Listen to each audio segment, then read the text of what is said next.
За хумхын асценденттэй хүмүүсийн 12 дугаар сарыг харцгаая.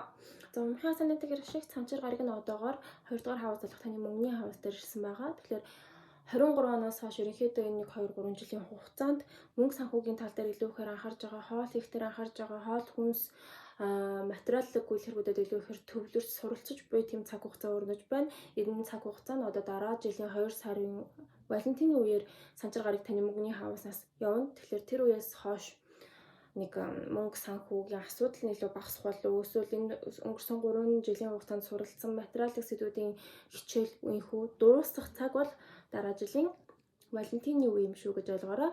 За юутаач маш удаан хугацаанд 2 дугаар хаваасан сэдвүүдээс суралцж чинь хумхууд. За 12 дугаар сарын хувьд бол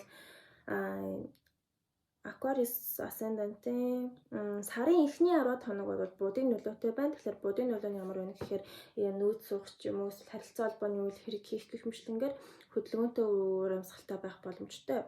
За 2-наас 14-ний хооронд ангар гаригийн нөлөө орж ирэх учраас яг 2-наас 14-ний хооронд эрүүл мэндэд анхааруул зохистой өвдөж магадгүй эсвэл өөр тохиолдолд эрч хүчтэй болж хөдөлгөөнтэй болж эсвэл хүмүүстэй муудалцах уур уцаартай болох гэх жишээний сөрөг байлар нөлөөлж магадгүй. Тэгэхээр 2-наас 14-ний хооронд жоохон сөрөг байна гэж ойлгоорой.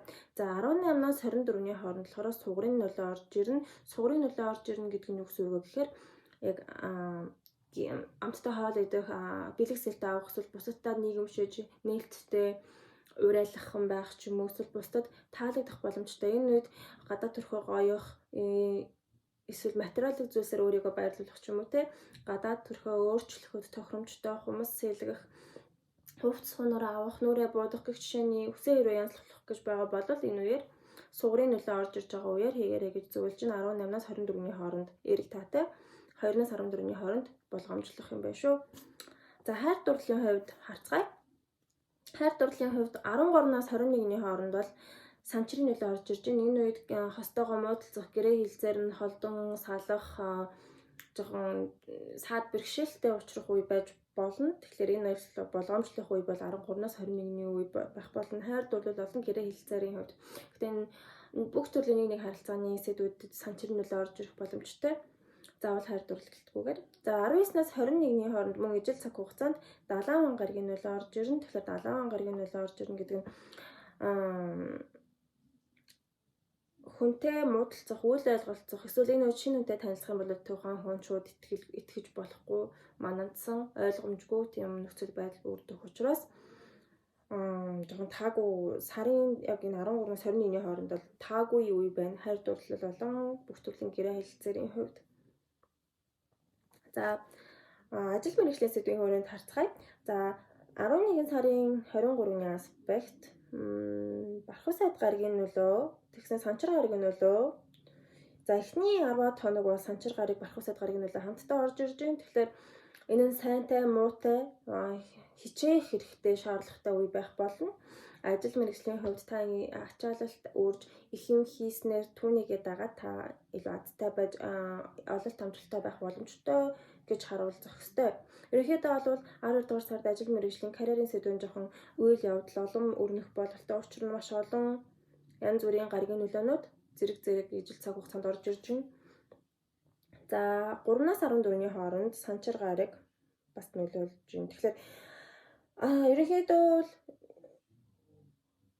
эхний 14 хоног юм ба шүү дээ, 10 хоног биш. Эхний 14 хоног санчир гаригийн нөлөө, Жупитерийн нөлөө бүгд орж ирж байгаа учраас заавгүй ажил их байж болно. Гэхдээ санчир гаригийн нөлөө нь ажил их байдлаар нөлөөлөгч гэсэн нөгөө талаасаа ажилласаа хөндөрөх, ажилласаа гарах, ажилласаа холдох гэх мэтлэн сэдвээр бас байдлаар нөлөөж болно. Өөр тохиолдолд ажилчин хүн хэцүү танд хариуцлага өрүүлж танаас илүү их зүйлийг стандарт тавьж олон зүйлийг танаас шаардах болно. Тийм хүнд хэцүү хөлсөө гаргаж ээж ололт амжилттай байх боломжтой тийм цаг үе харагдаж байна. Карьерийн хувьд их завгүй байхны 12 дугаар сарын эхний 14 хоног. За 12 сарын 11-ний аспект бол 9-ээс 12-ны хооронд нөлөөлнө. Энэ нь дэлхийн ван гаригийн нөлөө орж ирж байгаа учраас ажил мэргэжил карьерийн сэдвийн хүрээнд ямар нэгэн тийм таамаглалгүй гинтийн өөрчлөлтүүд тохиох боломжтой байна. За Юранус нь сайн муу гэж хэлэхэд хэцүү. Энд ямар нэгэн байдлаар гинтийн огцон байх болно. Төлөвлөгөөний дагуу үйл хэргүүдээр нөлөөлж магадгүй. За 12 сарын 14-ний аспект бол 12-ноос 15-ны хооронд Нептун буюу Далайн гарагийн нулиас орж ирж байна. Уранус Нептун хоёрын нули хамтдаа залгуудад орж ирж байгаа учраас Нептуны нөлөө нь ажлын газрын хүмүүстэйгээ архиух ч юм уу эсвэл ажил мэргэжлийн сэдвийн хүрээнд жоохон манацсан тодорхойгүй эсвэл ядарч сүлдсэн ч юм уу эсвэл хийж байгаа ажилч ямар нэгэн алдаа гарах ч юм уу те гих жишээний байдлаар нөлөөлж магадгүй. Тэгэхээр энэ 12-оос 15-ны үеэр Нептуны нөлөө орж ирэх үеэр алдаа гаргахаас сэргийлж анхаарал болгоомжтой байгаарай гэж зөвлөе. Магадгүй энэ үед анхаарал сарнаад эсвэл жоохон бие сүлдэх ч бас биш юм аа. Ерөнхийдөө зөв ажил мэргэжлийн сэдвийн хүрээнд тийм тодорхой яг таг биш зүгээр тийм манандсан урсгалаараа урссан урамсгалтай байж болно. Өөр тохиолдолд Нептуны нөлөө нь ажлын газарт ч юм хүм эвдрэх ч юм уу, салдах ч юм уу гэх жишээний байдлаас нөлөөлж магадгүй. За гэр бүл оршин суудаг газрын сэдвийн хүрээнд урамсгал ямар байхыг харцгаая. За гэр бүлийн сэдвийн хувьд бол 12 дугаар сар жоохон тийм цэгцлэх шаардлагатай даван туулах саад бэрхшээлтэй үе байж болно. Учир нь энэ санчир болон South Node гэдэг нь өмнөд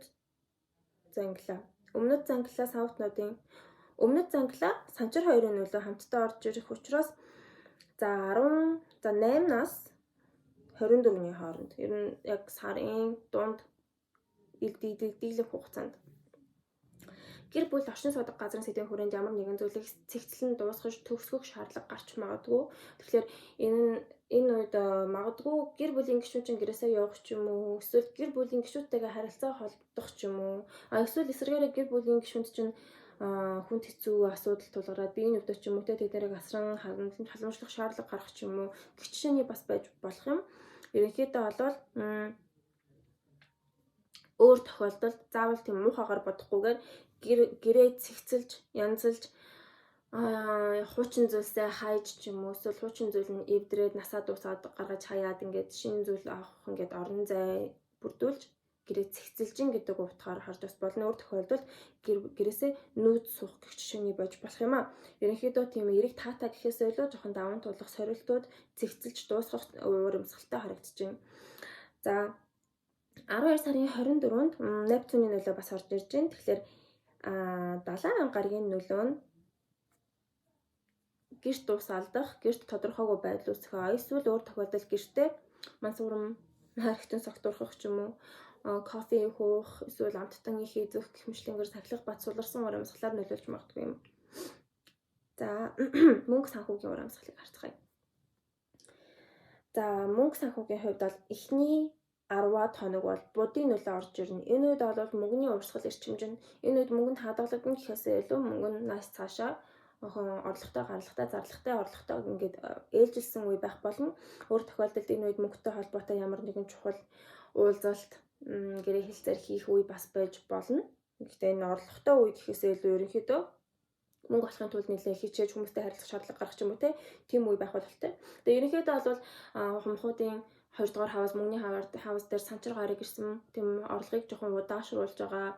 Мөнгө олохын тулд илүү ихээр хичээж чармах шаардлагатай байгаа тийм цаг хугацаа өрнөж байгаа учраас тийм их мөнгөтэй баян байна гэж худлаа хэлж би чадахгүй. За 12 сарын 14-нд 2-оос 14-ний хооронд ангараг гарагийн нөлөө орж ирнэ. Тэгэхээр 2-оос 14-ний хооронд гинтийн тамаг лагуу зардлууд их гарч мөнгө шатах таны хувийн данснаас их зарлаг гарах тийм үе байна. Энэ бол мөн мэдээ. За 12 сарын 30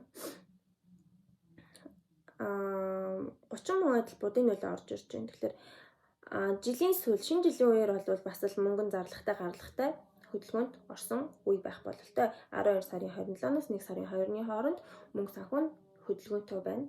Ерөнхийдөө энэ 12 дугаар сар бол мөнгөний хувьд будын нөлөө ихээр давмгаалж байгаа цаг үе болж өрнөж байна. За тэгээд баяртай.